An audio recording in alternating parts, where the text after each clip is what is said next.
Hi everybody, I'm Sue with Heartwood Nursery, and I'm glad you could join me today. I'm in the greenhouse right now because it's warmer in here than it is outside, and we're going to go outside and we're going to start a tree walk. So now that we have a lot of time on our hands and we have more time to be outside and examine things a little closer, I'm going to point out some trees that you may have noticed are blooming now. In addition to other unusual trees.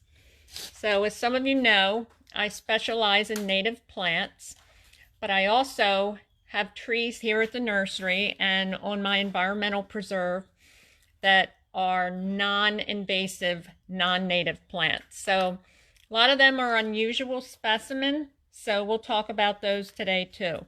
So let's go outside and we'll start in the holly orchard.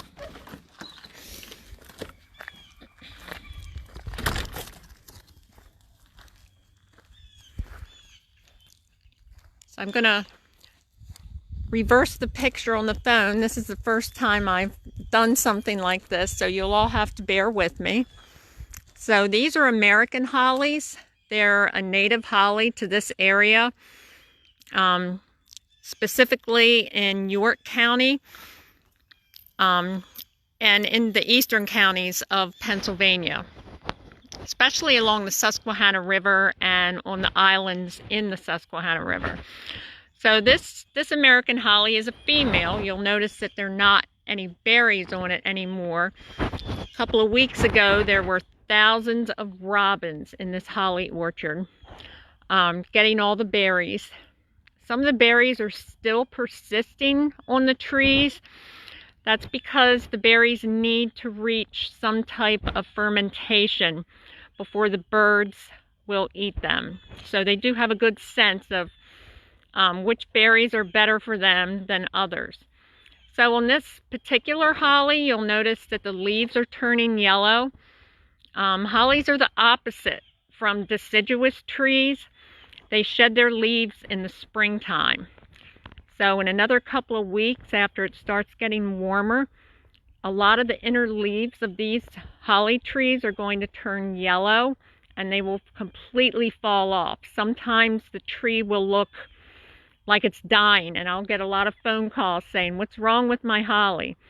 As the new growth starts to push and emerge from the end of the stem right here, that is what triggers the leaf shedding process. I don't look for the leaf shedding process to be too heavy this year because we had such a mild winter. In other years when we've had a colder winter, it's been extremely heavy in the springtime. And sometimes you can, the holly trees will look like skeletons. You can look through them and see clear to the other side of the field or your yard. But this year I don't think the shedding process is going to be too heavy.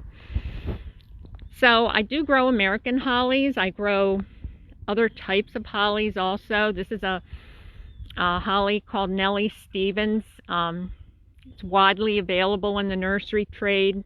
Some of you may have this one in your yard.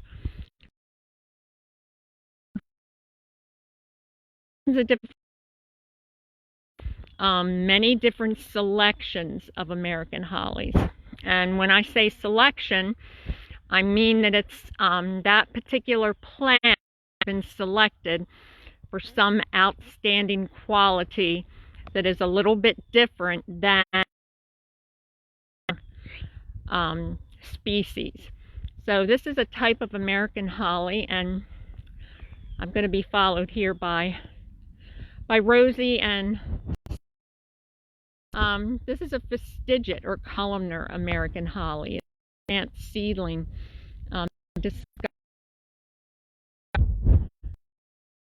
far from here. So it's very columnar, upright. So I selected this holly because of that particular. This is another type of holly. You can see the wide roundish palmate leaf on it. This is a holly called Ilex opaca Cedar Hill. It was selected back in the 1940s down in Baltimore County, Maryland.